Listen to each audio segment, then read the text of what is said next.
هذا النور شفاء صدور. السلام علیکم برادران و خواهران عزیز. امیدوارم که این قصه ها به زندگی شما یک تکان خوب میبخشد و شما از این قصه ها عبرت گرفته کمبودی ها و خطاگی های خود را در حیات خویش اصلاح میکنید. کوشش ما تنها برای فهمیش بلندی شما و تربیت فرزندان شماست. از همه شما احترامانه خواهش مینماییم که این قصه ها را به گوش فرزندان خود برسانید تا با دقت گوش اندازند و عبرت گیرند.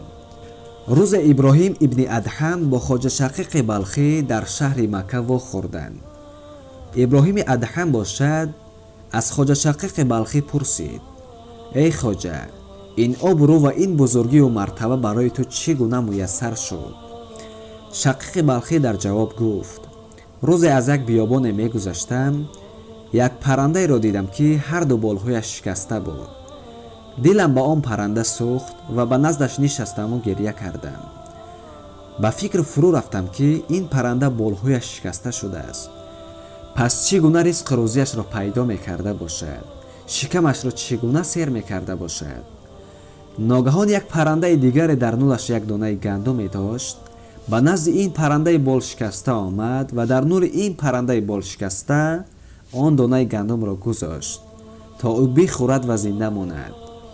من وقتی که این کاری پرنده ها را دیدم، پس به خلاصه آمدم که خداوند رزق این پرنده بال شکسته را داد. پس معلوم می شود که مرا هم به رزق راضی نمی گذارد. از همان روز عبارتا خداوند را بیشتر عبادت کردم و همیشه با مردم نیکی را بسیار کردم، زیرا نیکی کردن را از آن پرنده آموخته بودم. وقتی آن پرنده یک دانه گندم را برای پرنده بال شکسته آورد، پس من نیکی آنها را دیدم و عبرت گرفتم. از همین سبب خداوند مرتبه مرا بلند برداشت. ابراهیم ادهم باشد در حال دست شقیق بلخی را بوسه کرده و گفت: ای دوستی خدا، از همین روز تو استاد من هستی. دوستان عزیز، وقتی که در زندگی و یا در خاندان شما یگان کمبودی و یا نارسایی پیدا شد، پس هیچگاه برای نارسایی روزگار با شوهرت جنگ و نفهمی نکنید، زیرا خداوند رزق هر یکی ما را میرساند.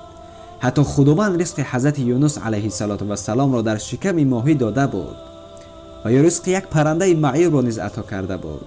پس البته رزق هر یکی ما را نیز میدهد.